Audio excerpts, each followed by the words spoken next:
आलेल्या आपल्या निरंजना राजू लांडगे, मंगला गजानन देशमुख, वैजनाथ ईश्वरराव देशमुख, सुवर्णा सतीश बसवदे आणि आमचे टायगर संजय शिवाजी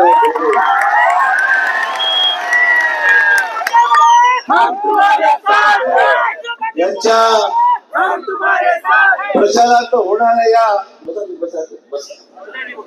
विराट सभेमध्ये अनेक वेळा मी सिडको हडकोमध्ये या ठिकाणी आपल्या सर्वांच्या भेटी करता आपल्या सर्वांना अनेक वेळा सभेच्या माध्यमातून आपल्याशी वार्ता करण्याचा मी नेहमी आलेलो आहे. पण एवढी विराट सभा माझ्या आयुष्यात मी कधी पाहिलेली नाही. एवढ्या मोठ्या संख्येने या ठिकाणी माझ्या भगिनी, माझ्या लाडक्या बहिणी, लाडके भाऊ, माझे सगळे या ठिकाणी जोरदार काम करणारे भाजपाचे कार्यकर्ते, नेते, सहकारी, आपल्या सर्वांचं मी प्रथम मनपूर्वक स्वागत करतो, मनपूर्वक आपले अभिनंदन करतो. ये है सिडको हडको का जोश, ये है सिडको हडको का जोश. एवढी विराट सभा पाहिल्यानंतर, सिडको हडकोच्या सभा लोक पाहिल्यानंतर स्कूटरवर फिरणारे, कंधारवरून येणारे जे पाहुणे आहेत ते नंतर कुठे जातील त्यांचं खात्री देता येत नाही.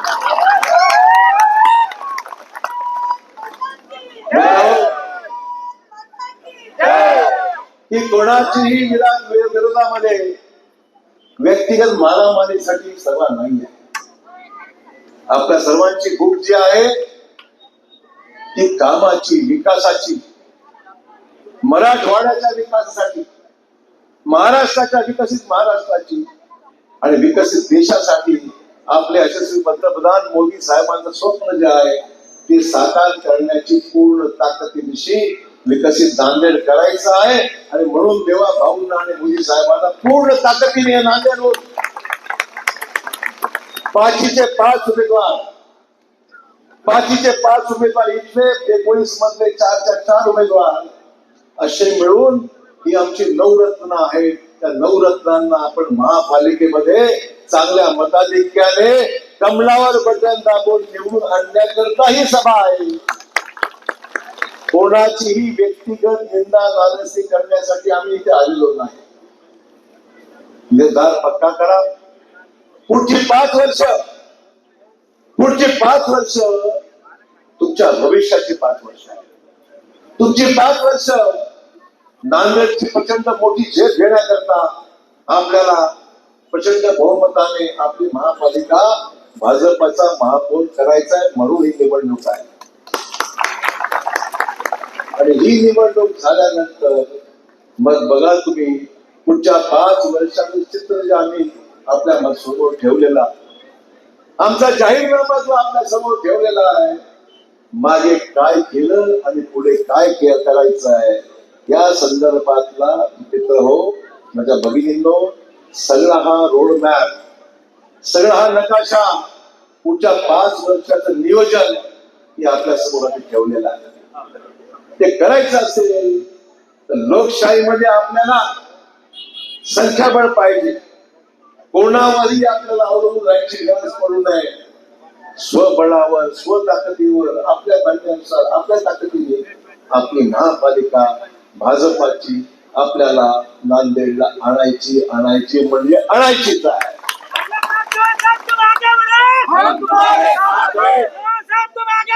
हम तुम्हारे साथ है. नांदेडमध्ये ज्या गुंडांना राजस्व मिळतोय ती गुंडगिरी मोडून काढायची. जी या ठिकाणी दहशत वाढवण्याचा प्रयत्न होतोय ती दहशतीचा उच्चाटन आम्हाला करायचा आहे.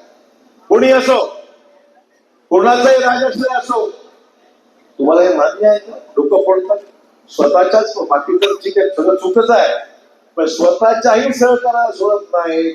त्याचं डोकं फोडलं तुमच्या भोगरेचं या ठिकाणी. आमच्या या भोगरेचं नाही, जीवन पाटलाचं डोकं फोडायचं काम पाहिलं तुम्ही? पाहिलं आहे की नाही? माणसं येतात काय, गाडीत कोणतात काय, नेतात काय, मारतात काय, सोडतात काय, ते मान्य आहे का मग? की निवडणूक महाराष्ट्रासाठी निवडणूक आहे? काय चाललंय काय?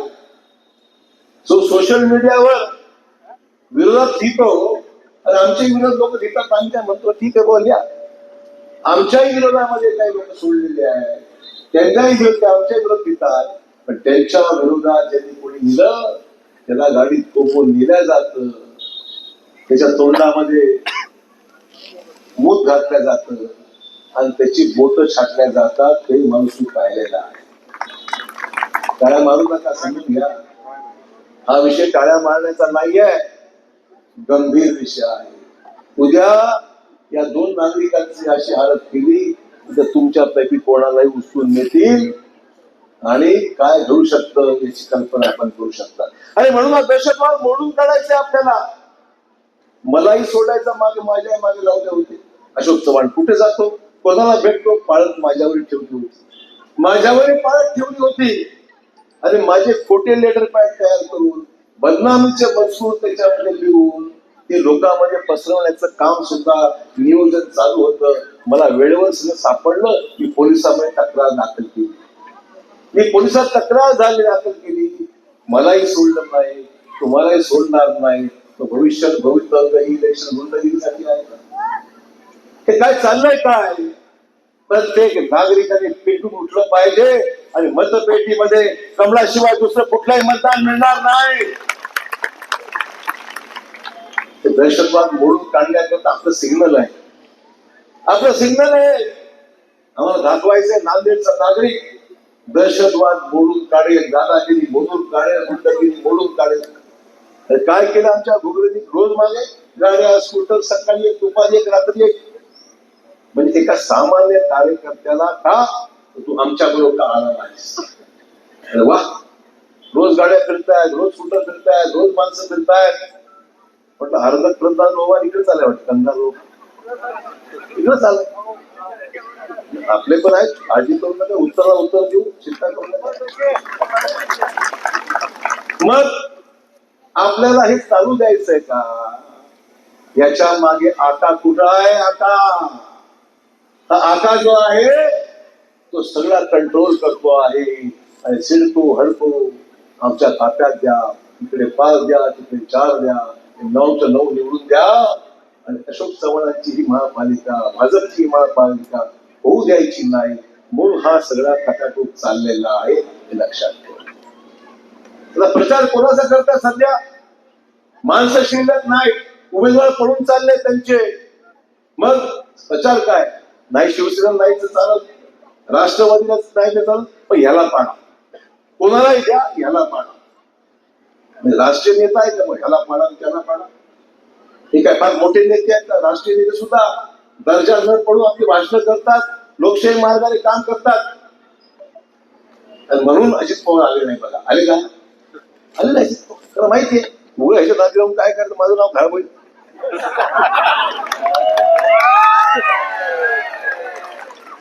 अजित पवार आले नाही. या ठिकाणी एकनाथ शिंदे साहेब म्हणजे भानगड नको, तिकडे मुंबई बरंच आहे, आपलं ठाणा. एकनाथ शिंदे आले नाही, अजित पवार आले नाही. मी सांगितलं नाही पण येऊ नका. अशोक चव्हाणांनी मॅनेज केलं. मला काही समज, माझे समज चालले त्याची, पण ते आले नाही. तुम्ही ह्याच्या मागे जाऊन आपलं नाव घरात कशाला करा? आले नाही ते. उलट देवाभाऊ येऊन गेले, तुमच्यासाठी नमस्कार करून विनंती करून देवाभाऊ गेले. हा फरक आहे बघा, हा फरक आहे, हा फरक आहे. विनम्रपणे मतदारांना हात जोडून विनम्रपणे. राम पाटील जोरात कामाला लागले. आमचे सहकारी आहेत, उत्तम काम करतायत. 4-9 प्रत्येकाला प्रभागावर जा, तिथे लक्ष घाला आणि भाजपाची ताकद कशी वाढेल याकरता आपण प्रयत्न केले पाहिजे. एवढंच या निमित्ताने सांगायचं मला. आज आपण नांदेडच्या भविष्याची, भवितव्याची, सिडकोच्या कामासाठी आपण प्रयत्नशील आहोत. बावनकुळे साहेब मला येऊन गेले, 2-3 महत्वाच्या त्यांनी निर्णय सांगितले. एक तर सिडको हडकोच्या घराचं हस्तांतरण, जो प्रामुख्याने विषय अनेक वर्षापासून प्रलंबित आहे. ही घरं ज्या लोकांकडे आज आहे स्टॅम्प पेपरवर फक्त चाललंय, कुठलं रजिस्ट्री होत नाही, सिडकोचा प्रॉब्लेम आहे, अमुक आहे प्रमुख आहे. त्यांनी सांगितलं मुंबईला प्रस्ताव घेऊन या आणि हे काम मी तुम्हाला करून देतो. हे हस्तांतरण सिडको हडकोचं आम्ही तुमच्या नावावर तुमचे घर करून देऊ. राज्याच्या महसूल मंत्र्याने दिलेलं हे वचन आहे, झालं पाहिजे. सिडकोने काय अडचण निर्माण केल्या, लोकांचे पैसे काहीतरी ट्रान्सफर फी वगैरे काहीतरी झाले असे काही विषय आहे. त्यांनी सांगितलं आम्ही मुंबईला घेऊन या, आपण करून टाकू. आणि म्हणून माझ्या कार्यकर्त्यांना विनंती करणार आहे, ज्यांचं घराचं ट्रान्सफर रुकलेलं आहे ती कागद माझ्या घोगरे आणि सरकारी मित्रांनी तयार करावी. की इलेक्शन संपल्याबरोबर आपण हे काम लवकर करून टाकू आणि विषय सपोर्ट टाकू. तुम आगे बढ़ो, हम तुम्हारे साथ हैं।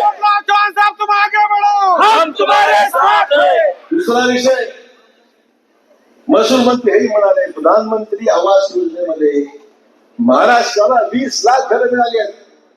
पूर्ण वेटिंग लिस्ट संपून टाकायची भूमिका आहे. पण बऱ्याच लोकांना फायदा घेता येत नाही, का जमीन नावावर नाही. जमीन नावावर नाही, जमीन कुठे अतिक्रमण असेल, कुठे 5-50 वर्षापूर्वी त्या घराच्या जागेवर बसला असेल, म्हणून योजनेचा फायदा घेता येत नाही. शासनाने मोदी साहेबांनी सांगितलंय गरीबाला त्याच्या जागेची आपल्याला त्याला अडचण येऊ नये, म्हणून ती जागा आहे तिथे त्याच ठिकाणी त्याच्या नावावर करून टाका, एक एक पैसा घेऊ नका. 2 महत्वाचे निर्णय महसूल मंत्र्यांनी आमच्या प्रधानमंत्र्यांनी सांगितल्याप्रमाणे घेतलेले आहेत. प्रदूषण मुक्त झालं पाहिजे क्षेत्र. मला दिवस आठवतात, सर्व सिडको हडकोचा परिसर आहे. शंकरराव चव्हाण साहेबांनी 1975-76च्या कालावधीमध्ये सगळं गरीब वस्ती, आमची मध्यमवर्गीय वस्ती शंकरराव चव्हाण साहेबांनी बसवली. या भागात राहणारा टेक्सकॉमचा आमचा कर्मचारी, या भागातला सरकारी नोकरदार, या भागात काम करणारे ग्रामीण भागातली बरीचशी मंडळी या ठिकाणी बसलेली आहे. सिडको हडको ते मध्यमवर्गीय गरीब माणसाचं क्षेत्र आहे. आणि मग गरिबांच्यासाठी आपलं सरकार कार्यरत आहे. केंद्रातलं असो किंवा राज्यातलं असो, प्रत्येक काम झालं पाहिजे.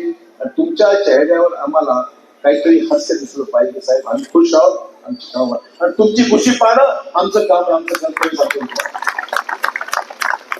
तुम्हाला त्रास होऊ नये, अडचण निर्माण होऊ नये, तुम्ही प्रश्न मार्गी लागले मनापासून भावना आवश्यक. निवडणुका येतील जाते, किती निवडणुका आल्या किती गेल्या, निवडणुकीचं अभिवचन नाही करायचं. भूमिका काय म्हणतात लाडक्या बहिणी आंदोलन करा, किती बघू तुझ्या एवढ्यामध्ये मिळाला संपला विषय संपला. निवडून आले, 5ही निवडून आले की नाही. आपली मत कोणाला, तेव्हा भाऊंनी योजना चालू ठेवली.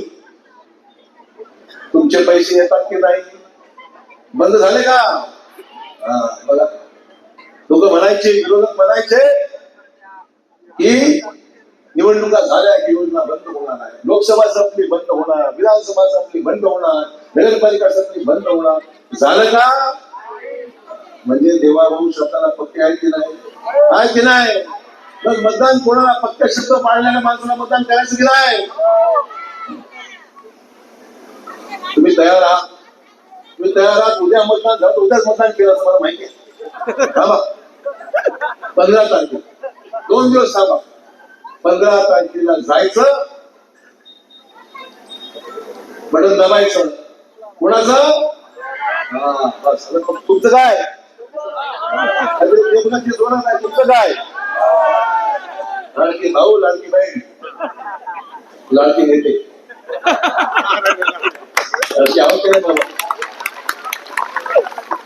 तुम्हाला काय उगाच आम्ही सोडणार आहोत, तुम्हाला आम्ही सोडणार नाही. इलेक्शन नाही, जन्मभर तुमच्यासाठी आम्ही ऋणी लागू. तुम्ही केलेले उपकार तरी जन्मात फेडता येणार नाही. एवढं प्रचंड प्रेम तुम्ही लोकांनी आमच्या मागे ताकदीने उभं केलं. आमच्या वडिलांपासून आजपर्यंत जे काही काम करत आहोत, तुमच्या सगळ्याच्या भरोसा, तुमच्या ताकदीने आम्ही आमचं अवश्य वाहून घेतलेलं आहे तुमच्या कल्याणाकरता. ते सांगायला मला अतिशय अभिमान आहे. मित्रांनो, आज या ठिकाणी नांदेड विषयी बोलत असताना आपण यावेळेस नांदेडच्या पुढच्या 5 वर्षाचा आपल्याला आराखडा पक्का करायचा. आपण काही ठिकाणी तक्रार येत साहेब नाली आमचे झाले नाही, रस्ते आमचे झाले नाहीत, कुठे आहे छोट्या मोठ्या काही आहेत ना, प्रत्येक नाही म्हणत नाही, झाले चांगली कामं झाली, काही शिल्लक पण आहेत. काही पाणी येत नाहीये, काही ठिकाणी गटाचं पाणी गावात घरात येतंय, काही ठिकाणी पाऊस खूप झाल्यामुळे पाणी घरात शिरलेलं आहे, काही ठिकाणी रस्ते अजून करायचे आहेत. ते मुख्यमंत्र्यांनी सांगितलं साहेब हा निर्णय एकदाचा घेऊन टाका. आणि मोदी साहेबांनी सांगितलं तमाम देशातली जी आता वाढणारी शहरं आहेत, मोठी झालेली शहरं आहेत, ते 2 नंबर नंतर म्हणजे संभाजीनगर हे मराठवाड्याचं मोठं शहर आहे, आणि त्या शहरानंतर आता जी शहर आहे नांदेड आहे, लातूर आहे, जालना आहे, ही आपली वाढणारी शहरं आहेत. लोकसंख्या वाढली, नागरीकरण वाढलं, घरं वाढली. या शहरांना तुम्हाला वेगळा निधी द्यावा लागेल, आणि तो वेगळा निधी दिल्याशिवाय या शहराची छोटी मोठी कामं तर होतातच आहे, पण गल्ली कुचतली जी कामं आहे त्या कामाला आपल्याला वेगळा पैसा राज्य सरकारकडून, केंद्र शासनाकडून आपल्याला मिळवून घ्यायचा. तो निर्णय घेतलाय देवा भाऊंनी. पहिला टप्पा जो होता विकासाचा तो गुरु ताकदीचा होता. आता देवा भाऊंच्या विकासाचा, मोदी साहेबांच्या विकसित भारताचा आणि विकसित नांदेडचा दुसरा टप्पा बघा आता आपल्याला सुरू करायचा. दुसरा टप्पा, सेकंड फेज. त्यामुळे विकासाला चालना द्यायची आहे, गुंडगिरीला पायबंद करायचंय, पायबंद करायचंय. दुसऱ्या टप्प्याच्या माध्यमातून आपल्याला पुढची पावलं टाकायची. 5 वर्ष विकासाची, 5 वर्ष कामाची, 5 वर्ष आमच्या गरीब माणसाला हातात नोकरी द्यायचा विषय मुख्य म्हणजे आम्ही निर्णय घेतलाय की नांदेडच्या MIDCचा विस्तार करायचा. तेव्हा भाऊंना सांगून काही कारखानदारी आणायची. कारखाना आला की रोजगार मिळतो, नोकरी मिळते, आणि त्यासाठी बाहेर जायची गरज आमच्या स्थानिक मुलांना लागू नये. घरात इथंच मुलं आपली शिकतील, नोकऱ्या मिळतील, बाहेर जायची गरज नाही. आम्ही ठरवलं की MIDCचा विस्तार झाला पाहिजे. शेवटी रोजगाराची भूक आपल्याला नोकरी पाहिजे, पोटामध्ये पाणी, पोटामध्ये जेवण, पोटामध्ये भाकरी मिळाली पाहिजे आम्हाला. आणि ते भाकरी मिळवायची असेल तर आम्हाला आमच्या हक्काची नोकरी मिळावी, तरुणाला काम मिळावं, आणि ते तरुण आपल्या भारताचं भविष्य आहे, मानण्याचं भविष्य आहे, भवितव्य आहे. त्या तरुणांना योग्य दिशेने पुढे राहायला आपल्याला तयार करावं लागणार. कॅन्सर हॉस्पिटल होतंय, माणूस परेशान होतो कॅन्सर झाला तर. बाहेर मुंबईला लाख रुपये लागतात जाई यायला, ट्रीटमेंटला वेगळे खर्च होतो, गरीब माणूस परेशान होतो. जेव्हा भाऊंना आम्ही विनंती केली आणि 17 चव्हाण मेडिकल कॉलेजमध्ये आता कॅन्सरसाठी इलाज, निदान, औषध उपचार 290 कोटीचं नवीन हॉस्पिटल आपल्या विष्णुपुरीमध्ये त्या ठिकाणी होणार आहे. मोठं काम आहे. सिव्हिल हॉस्पिटल नवीन होणार आहे. आपण पाहताय सिडको, हडको आणि नांदेडचं जुनं शहर मधून आता जे मधला क्षेत्र आहे कवठा, कवठ्यामध्ये कोर्टाच्या नवीन बिल्डिंग 2 इमारती झालेल्या आहेत. म्हणजे नांदेडचं कोर्ट आता 2-3 महिन्यामध्ये बिल्डिंग झाली. रोज पाहत असेल मोठ्या बिल्डिंग झाल्या. 500 कोटी रुपये खर्च, 3 बिल्डिंग, 2 कोर्ट आणि प्रशासकीय इमारत. 100 एकरची जागा आहे. त्या 100 एकरच्या जागेमध्ये शासकीय वसाहती, कोर्ट, बाकी शासकीय बिल्डिंग आणि इंडोर स्टेडियम त्या ठिकाणी तुमच्यासाठी नांदेडला यायची गरज वाटणार नाही. नाटकाचं केंद्र, कला केंद्र त्या ठिकाणी, सांस्कृतिक कार्यक्रमासाठी आपण सिडकोच्या परिसरामध्ये तुम्हाला नांदेडला आला तर आनंद होईल. पण नांदेडला येऊ शकणार नाही तर कवठ्यामध्ये सुद्धा एक वेगळं आपल्याला केंद्र सुरू करायचंय. क्रीडासाठी, सांस्कृतिक कार्यक्रमासाठी आणि शासकीय कार्यक्रमासाठी त्या संकुलामध्ये जागा आम्ही ठेवलेली आहे. पुढचं विजन आहे, पुढची तयारी आहे. नांदेड आता इथे रुकणार नाही. नांदेड रुकने वाला नाही. नांदेड आगे बढ़ेगा, नांदेड आगे चलेगा. हे स्वप्न आहे. लक्षात ठेवी केव्हा होईल? ज्या वेळेस राजकीय घडी पक्की बसेल. राजकीय घडी ही आपल्याला ताकद दे. लोकशाहीमध्ये सुद्धा मतदानाचं महत्वाचं आहे. नांदेड महापालिकेमध्ये तुम्हाला 5च्या 5 आणि तिकडचे 4 अशी 9 लोक इथली आणि बाकी नांदेड मधली ही लोक बहुमताने निवडून आणावे लागेल. कृपया लक्ष द्या. माझी विनंती आहे तुम्हाला, विकासाची अपेक्षा असेल ना तर बहुमत हे आपल्या पक्षाला, भाजपला आपल्याला द्यावं लागेल. तर आपलं कसं आहे, 1 मत ह्याला द्या, 2 मत त्याला द्या, 3रं ह्याला द्या आणि 5वं त्याला द्या. हा कार्यक्रम बंद करा. क्रॉस वोटिंग नाही होणार. उमेदवार चांगलेच आहेत, पण उमेदवारापेक्षा तुमचा खरा नगरसेवक जो आहे, सेवक जो आहे, तो अशोक चव्हाण या ठिकाणी तुमचा नगरसेवक म्हणून उभा आहे. ही मतं नांदेडच्या विकासाकरता, स्थैर्य आणण्याकरता बहुमत आलं पाहिजे. 50-55चा आकडा पुढे गेला पाहिजे. जाणार की नाही?